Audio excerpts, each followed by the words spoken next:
Assalamu alaikum wa rahmatullahi wa barakatuh. Welcome, guys. Today we're going to talk about Saint Maximus the Confessor and his life and what happened to him. And how I want you to actually learn something from this, especially related to intra-religious disputes and differences.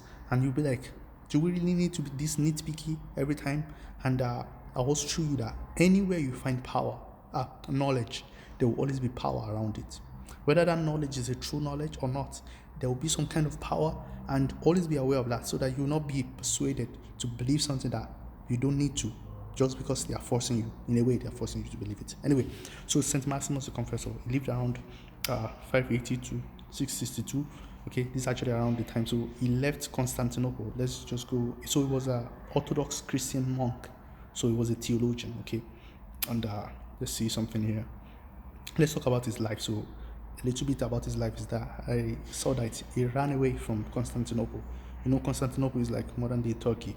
So around this time, he was born in Constantinople, and he left during the Persian invasion of the empire in 614. He fled to Africa. So he went to, like, I think, North Africa. So the point is that what did he do and what happened to him? Something very terrible happened to this individual. Okay, just because he had a particular view. See, intra-religious disputes can become was very, very serious in the past, and even in the Islamic tradition you find things like that, just someone having a particular view and bad things were done to people. So as we read from here, guys, look at what he said here. So there was a particular controversy called monothelitism. I don't know if you can see it here. Monothelitism. So St. Maximus, he took a particular view that is diotheletism. So monotheletism is that they were arguing about how many wills are in Christ. You know, once you have said that Christ is God, now you have to say he's also human. So they said the first thing they said is that he has two natures, the human nature and the divine nature. So now they're saying, okay, every human has a will, and God has a will. So if he has two natures, then there have to be two wills. But there was a particular view at that time that no, there's only one will in Christ, the will of God. That's the only will there. So, and many problems will come from this teaching. Actually, I can actually make another video showing the problems why most people would actually should reject the monothelitism, because it doesn't make sense somehow. You know, when, for example, when Christ was crying that "Save me, Father" or something like that, they were like, who was it? Like, who was that? Who was willing to be saved? It cannot be God, and therefore there has to be another will in there. The will, the human will, that's the one that was crying out, not the divine will. But if you don't make this distinction, it will be as if God was the one crying out to be saved.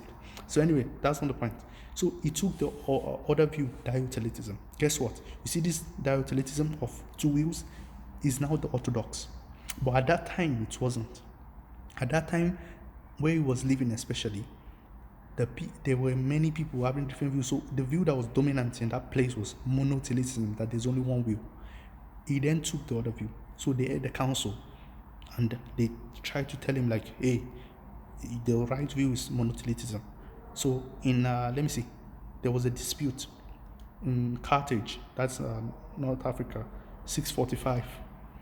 They asked him to sign. So whenever there's a controversy like this, that's what used to happen. They will say, okay, let's sign the document. The majority of the people will vote, and whoever has the majority or presented his argument and majority of the people see it as compelling, then the other person has to agree.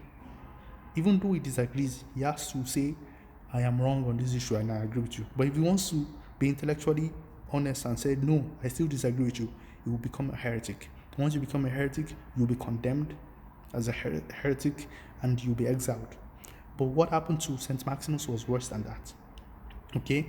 In 661, Maximus again was brought to the imperial capital and questioned. So they came to question him again. Are you sure you believe in this? And he said, yes, I believe it. And by the way, that's why he was called Confessor. So he confessed his faith no matter what. And while there, he had his tongue uprooted. They cut off his tongue and his right hand cut off to prevent him from writing and teaching this heresy. Imagine that. They literally cut his tongue off and his hand, they cut it off just because they're arguing about, does he have two wills or one will? Imagine that. And you know, as a Muslim, you are looking at this and you'll be like, it's not even God in the first place. And look at you are being nitpicky about, does he have two wills or one will? Okay, this is what happens. Intra-religious theological differences used to be very tough. Okay, so now you will see what we can learn from this is that sometimes when we talk about God and Akida and these things, people become very nitpicky on issues that don't need to be talked about. And then if you give them power, they will do terrible things with it. Another thing we can learn from this is that it's not always the majority or the view that is dominant right now that is the true view. Because tomorrow it can change. It can literally change.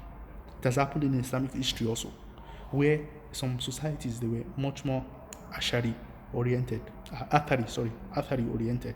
In fact, I've listened, Dr. Yasikodi even said that Atharism existed before Asharism, to be fair. So now they used to persecute the Ashari scholars in Nishapur, or there's one place like this. They used to persecute them. But one guy, what's the name of this guy? One of the Caliph that now came to power, Nizamul Mulk. Okay, Nizamul Mulk. He now put the Ashari in charge, the Ashari scholar in charge of the entire nation. And when he did that, now the entire state is Ashari, and they started spreading it. They created many schools, many Nizamiya schools, and they were Ashari, and then they started spreading it.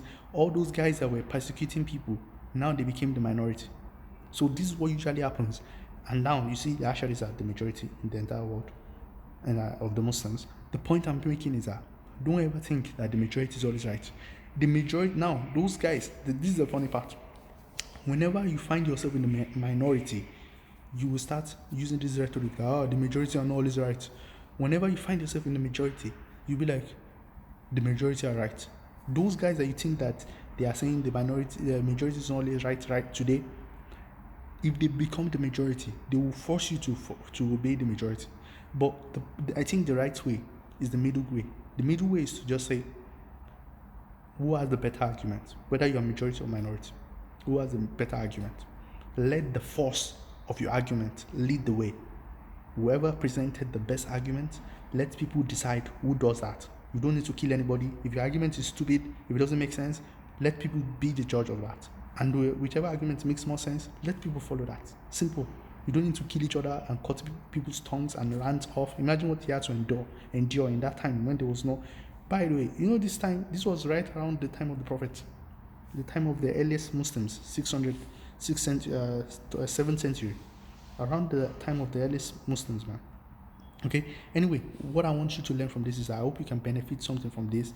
And remember, don't ever become a polemicist or somebody that you always want to be right on everything and stuff like that. This is what it leads to.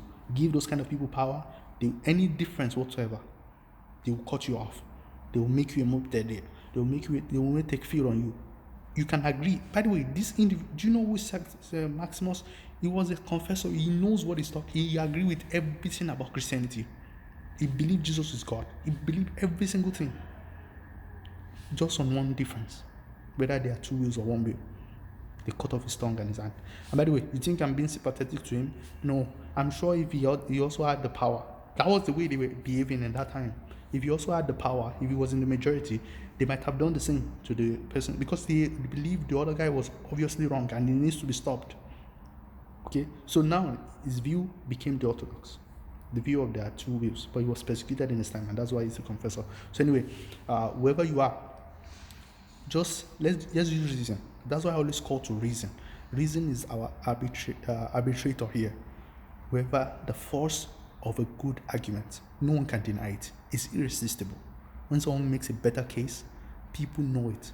The only thing that stops people sometimes is that they are scared of the power structure around knowledge, or they just want to play it safe, not because it's true. So anyway, I hope you benefit some from this. See you guys later. Wassalamu alaikum wa rahmatullahi wa barakatuh.